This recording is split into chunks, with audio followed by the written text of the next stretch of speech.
This is history's first draft. I'm Sherwood McCaskey. Welcome. News is the first rough draft of history. The members of the media record the moments, the events, the facts as incidents occur or almost immediately after. The record assumes greater significance with time, particularly when the incident is deconstructed, analyzed, discussed, and understood. These are the first draft of Barbados's history as it relates to people icons and the establishment of a National Heroes Day. We have records dating back to the 1970s where Barbadians were calling for the designation of national heroes. The late Winter Crawford was among that group. No successive government has ever seen fit appropriately to commemorate the part played by those men who laid the foundation for the progress we now have. So too was the late Attorney General and first Ambassador to the United States of America, historian and poet Hilton Vaughan. In 1971, Barbados commemorated the 100th anniversary of the death of Samuel Chapman Prescott. From way back then, there were calls for him to be made a national hero. Unfortunately, he is not as well known as he deserves to be. His career was identified with a number of public controversies which 3 generations of his countrymen have been taught to forget. So, during the next few days, a great deal of information concerning him will be made available to the general public for the first time. This raises an interesting question. Why, after nearly a century of neglect and in some circles of denigration, revive the image of this man? Why make him a national hero? He symbolizes the urge of Barbadians to achieve an integrated society during the difficult years immediately after all sections of the community were given equality under the law, but whilst they were apt to have that right denied in practice. But for him, the stability and orderly development of Barbados during the 19th century might have been very different from what it was. But for him, we might not have been fit to assume the responsibilities of independence in our day. For this, we revere him and acclaim him as a national hero.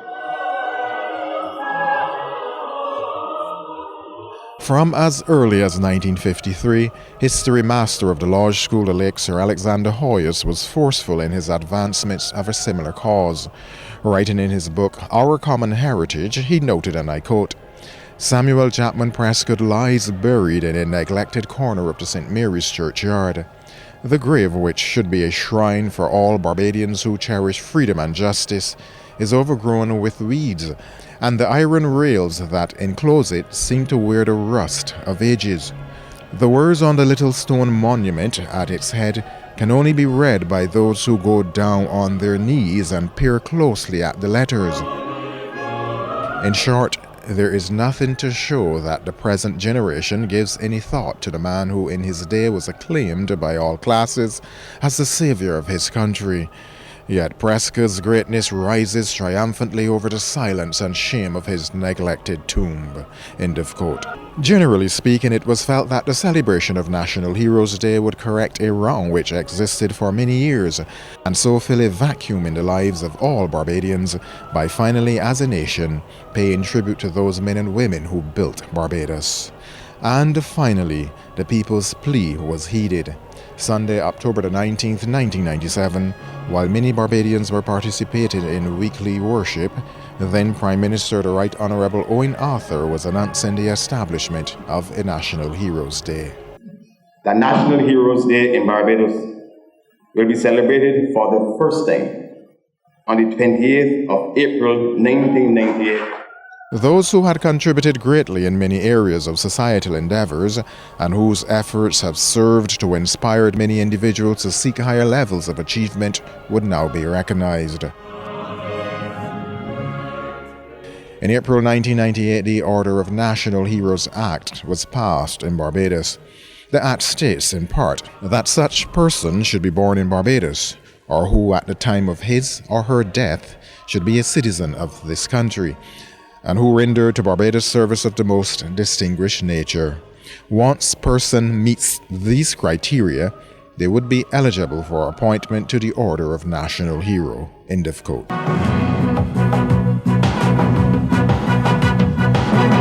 After much speculation, Barbadians now know who our first national heroes are.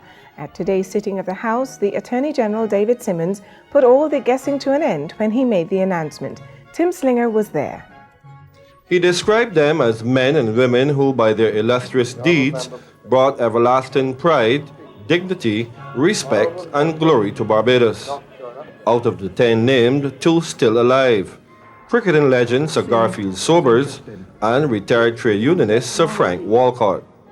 Attorney General and Acting Prime Minister David Simmons named the others as former Prime Minister Errol Barrow, the first Premier of Barbados Sir Grantley Adams, former Governor General Sir Hugh Springer, Samuel Jackman Prescott, Charles Duncan O'Neill, Clement Payne, Bussa, and the only female Methodist missionary, Sarah Ann Gill.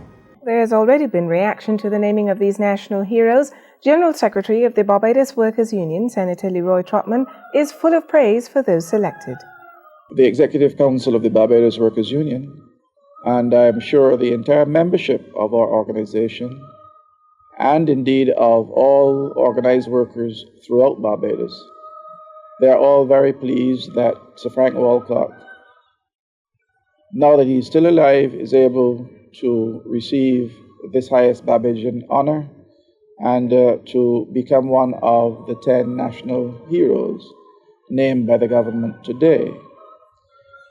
In fact, if one looks at the list, you would note, or one would note, that except for 2 persons, 8 of them may be considered to be trade unionists, because I imagine that if Bussa and if Sarah Ann Gill had had trade unions in their day, they would indeed have been trade union leaders. Your views on these first national heroes? Well, first of all, it's a lot of persons to be choosing. It seems as though we are naming a Hall of Fame. We seem to have been choosing famous men and women. And also there's one woman whose achievements, so to speak, pale beyond having a comparison with those of Nanny Grigg, the female who was a revolutionary who lost her life. Like most heroes and heroines, she was a Joan of Arc of Barbados. She actually lost her life, whereas Sarah Ann Gill helped to prop up a church. One final word on the significance of this for Barbados as a country with national pride. And remarkable in that one has to commend the government. Now our young people, as well as our old people, can see persons to emulate, persons to establish as role models, heroes. We are on the way of coming to terms with our history. In the past, we've been in denial. We've never accepted that we had history, that we had slavery, and that there was racism. Now we have chosen as national heroes people who fought against racism, anti-black racism. And this means we've turned the corner. We are now accepting the good and the evil within our history, and this is healthy. Friday, April the 24th, 1998. Ian Bourne spoke with Bishop Rufus Broom to find out what changes the cleric would have liked. Come Tuesday, Barbadians will participate in a ceremony to acknowledge this country's first batch of national heroes. Although both sides of the House have approved the 10 chosen, Bishop Broom feels the list could have been more diverse. I'm a bit disappointed, though, that we found it possible to have only one woman in a predominantly matriarchal society. One would have thought that at least there would have been more than one. I'm also concerned about the non-inclusion of white persons. The bishop says that Florence Daish, Bishop Codrington, or Sir John Gay Alleyne could have been put on a list for consideration. Another concern the priest has is that of financial compensation for living heroes. He believes if a living hero is not so well off, then steps should be taken to improve his financial standing. Personally, Sir Gary, who at the time when he was playing cricket, there wasn't very much, and I think we owe it to him to see. I think we owe it to him to see that he's well taken care of, you know. But I'm not sure for the financial standing of Sir Frank. But it's certainly the case with Sir Gary. Yes, I was whatever we can do to assist him, because he gave at the time then it was very little. On Sunday, there'll be a special service at the James Street Methodist Church at 6 in the evening to honor the 10 heroes. Ian Bourne, CBC News. Saturday, April the 25th, 1998. It promises to be one of the most significant events in this country's history since independence in 1966. And government is urging all Barbadians to come out and be a part of the celebrations on Tuesday. The actual presentation ceremony for the heroes will start at 6 at government headquarters, but people are being asked to be in their places by at least 5:30. Among things on the itinerary are laser fireworks and dance displays and cultural shows. We will have the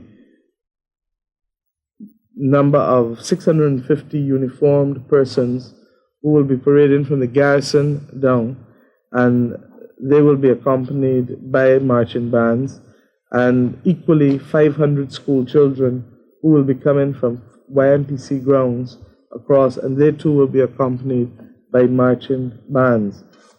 This week, workers from the Ministry of Public Works, the National Conservation Commission, and other government departments have been busy preparing Bay Street for the occasion. At government headquarters itself, artisans have been erecting portraits of the 10 heroes: Samuel Jackman Prescott, Errol Barrow, Sir Hugh Springer, Sir Garfield Sobers, Charles Duncan O'Neill, Sir Frank Walcott, Clement Plain, Bussa, and the only female, Sarah Ann Gill. Sir Grantley Adams' portrait is expected to be put up tomorrow. A parade of yachts and other watercraft is also being planned for Tuesday. Sean Farrell, CBC News. And Sir Grantley's two grandsons, Douglas and Rawdon, arrived on the island this afternoon for next week's event.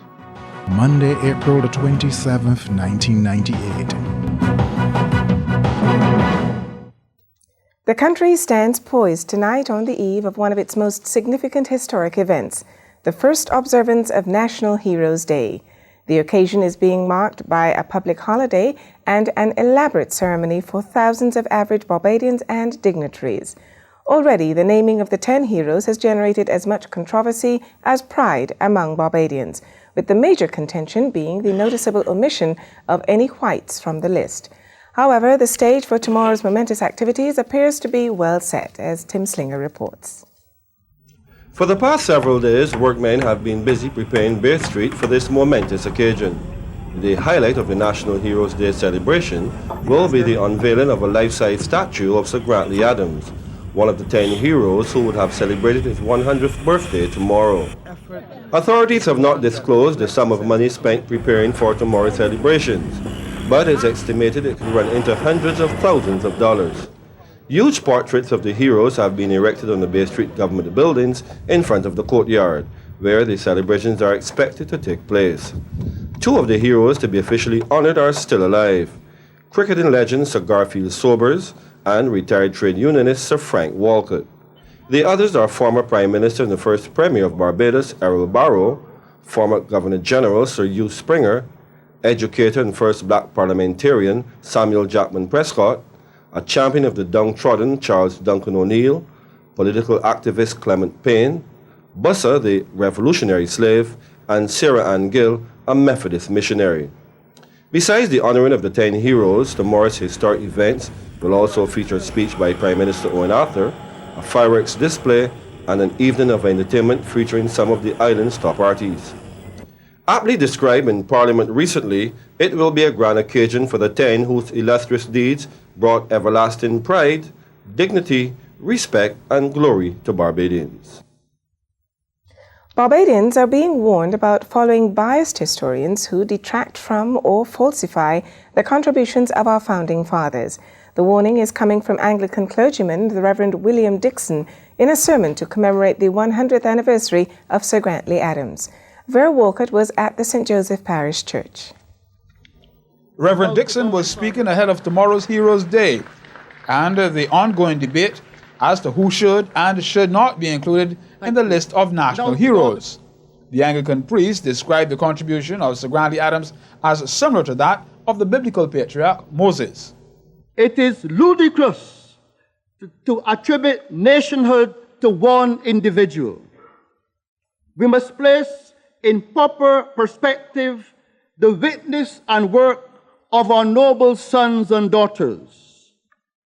The debate on the selection of the first set of national heroes is very ridiculous and is unworthy of intelligent people.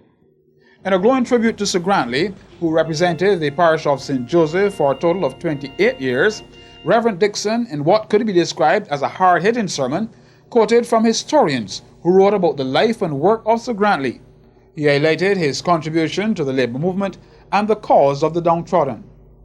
God raised up this humble but noble gentleman to deliver his people from white domination at home and abroad. Grantley Herbert Adams was a politician and a leader of one of the oldest political parties in the Caribbean, an organization in its 60th year of useful service. The service was attended by Prime Minister Owen Arthur and Mrs. Arthur, the two grandsons of Sir Grantley, and a number of parliamentarians. Vera Walcott, CBC News. She is perhaps the least known, some say the least deserving, of the 10 national heroes. Like Bussa, there are no photographs of her, and while stories abound about the rebel slave, Barbadians knew little about the lone heroine. But a Barbadian teenager who recently completed a study on Sarah Ann Gill and the Methodist Church in Barbados is staunchly defending her inclusion in the list of heroes. 18-year-old Kamisha Hoyt, a final-year associate degree student in history and English at Community College, says Gill's credentials are impeccable.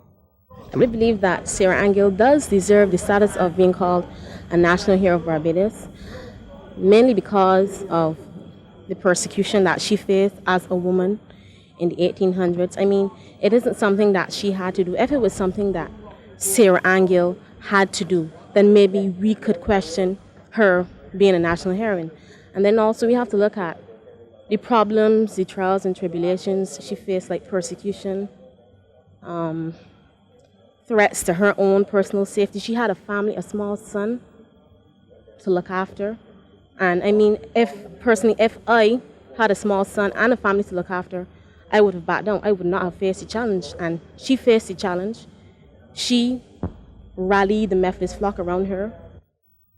Ms. Hoyt, whose work could be the most comprehensive on Sarah Ann Gill when published, believes the fact that the former Methodist didn't come from a political background accounts for her being arguably the least known of the national heroes. She told CBC Evening News what inspired her to write the thesis about Sarah Ann Gill. Well and truly, as a Methodist myself, I chose the project, and I might add that I chose it a long time before this talk about national heroes came up. I was kind of curious. I always wondered, who was Sarah Ann Gill? I mean, there was a church called Ann Gill Methodist Church, and I always figured each church has a reason for its name. And I was like, Sarah Ann Gill, oh, that's who the church is named after. So I said, I wonder who she is, what did she do? And when I saw heroine or just a devoted worker in the final chapter, I said, well, maybe she played a very vital and important role in Methodism in Barbados. So I just wanted to quench my, desire to know more about her. Tuesday, April the 28th, 1998. In just under half an hour, bells will ring out across Barbados to herald the start of a grand public ceremony marking the observance of this country's first National Heroes Day. Thousands have already started to converge outside government headquarters on Bay Street for a packed program that includes speeches and entertainment. A life-size statue of Sir Grantley Adams will be unveiled, while portraits of the 9 other heroes will be on display.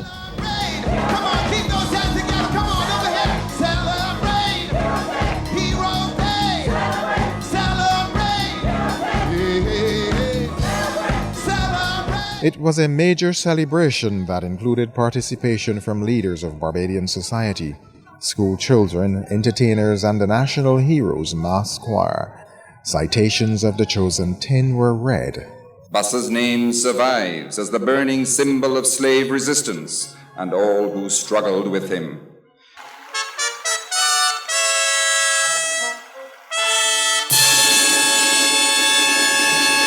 She symbolizes the strength and courage of all Barbadian women through history and the great rock of Christian faith they built on which our lives are based.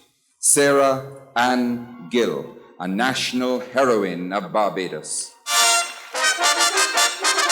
He fought the battle for all Barbadians against the bigotries of race and class. Samuel Jackman Prescott, national hero of Barbados.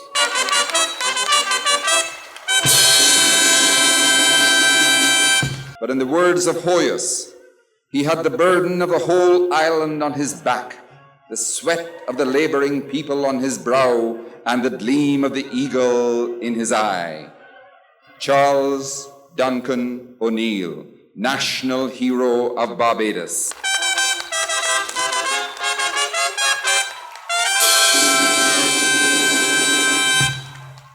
He took to the public platform at once with meetings in Golden Square. He exhorted his countrymen to throw off the colonial yoke and to organize themselves, but he advised at all times against violence, to educate and agitate, but not to violate.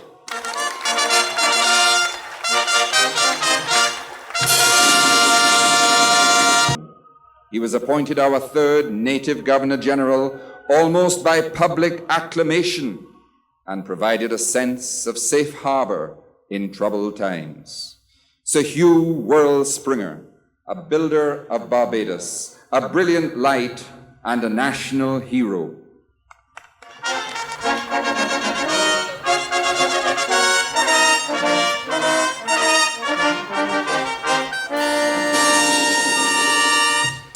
He brought self-worth and self-respect to every Bajan worker, and for his service and his leadership, we honor him as a national hero of Barbados.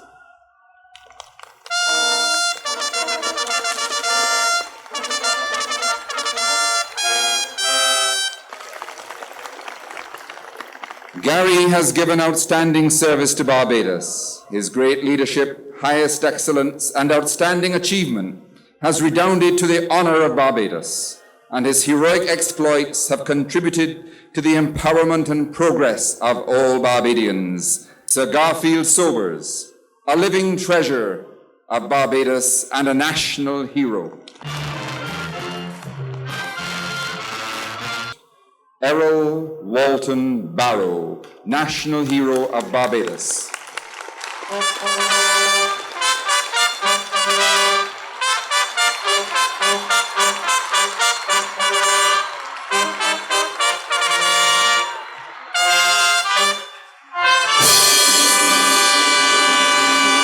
They called him Moses. If politics was his religion and socialism his goal, Barbados and its people were the people of his God, his abiding love, his life, and his legacy.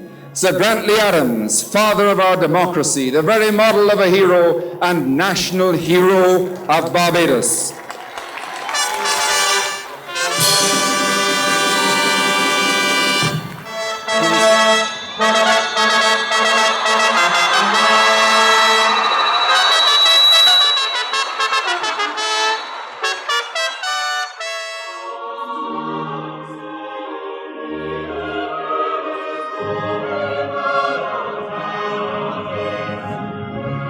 The following year, what was known then as Trafalgar Square was renamed National Hero Square.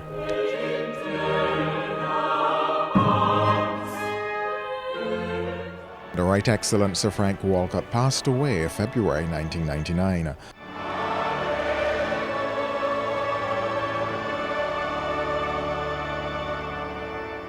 On National Heroes Day 2003, his widow, Pauline Lady Walcott, and then Prime Minister, unveiled a statue in his likeness on the compound of the National Insurance Building, Culloden Road.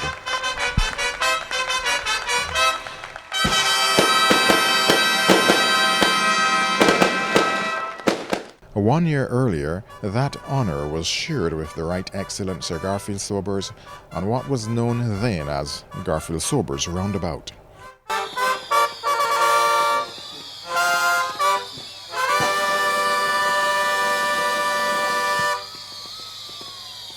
At the reopening of the redeveloped Kensington Oval in 2007, our lone living national hero is once again publicly recognized for his outstanding service. that a tiny nation in the Caribbean Sea could produce outstanding cricketer after cricketer is astonishing indeed. That this fair isle of ours could be the birthplace of the man dubbed the greatest all-rounder the world has ever seen is the stuff of legend. But we know this as no mere myth. We know and honor the small boy from humble beginnings, blessed with a bounty of talent and competitive spirit, who honed his skills on Barbadian ground and used them on fields the world over to reap honor and glory for his nation, his region, and his people. With all that he has achieved, he remains true to his humility, coating it sweetly with grace, charm, and a boundless generosity. He is the perfect example of the excellence of the Barbadian personality.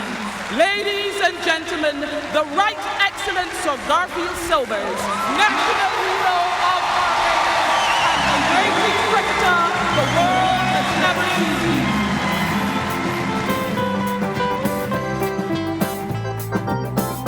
When a man good, he good. When a man great, he great. So let us show him how much we really appreciate the many thrills that he gave us, many, many great innings he gave us, with ingenious bowling and exciting, glorious batting. Gary Sobers, when you call his name, everybody sing it. You're speaking about the maestro of the cricket game. Be proud of this great Western, you know, hold him in high esteem. He's the greatest cricketer that the world has ever seen. Believe me, he's the greatest cricketer. Today, thankfully, he is with us to celebrate another National Heroes Day.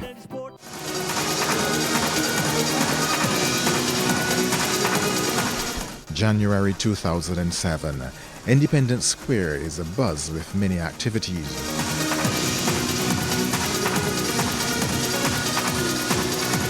Workers are preparing the site for what is expected to be the most celebrated piece of iconography on the island, the unveiling of a statue in the likeness of the right excellent Errol Walton Barrow. It is just after 5 p.m. on the afternoon of the 21st. Invited guests and spectators have taken up every available seat and every point of vantage in the refurbished square, on the Chamberlain Bridge, and in the beautifully redesigned waterfront area.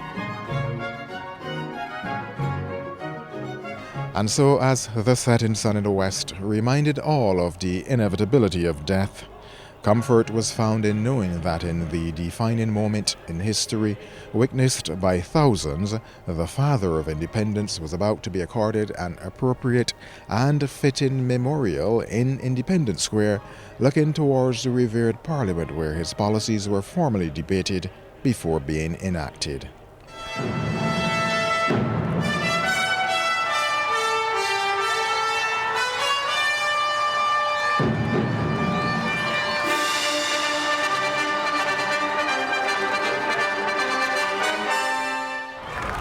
Ladies and gentlemen, a statue in the likeness of the right excellent Errol Walton Barrow, national hero of Barbados and the father of independence. The statue stands 9 feet tall. It is made of bronze at the American Bronze Foundry in Florida and weighs 2,000 pounds. This has been history's first draft. I'm Sherwood McCaskey. Good evening.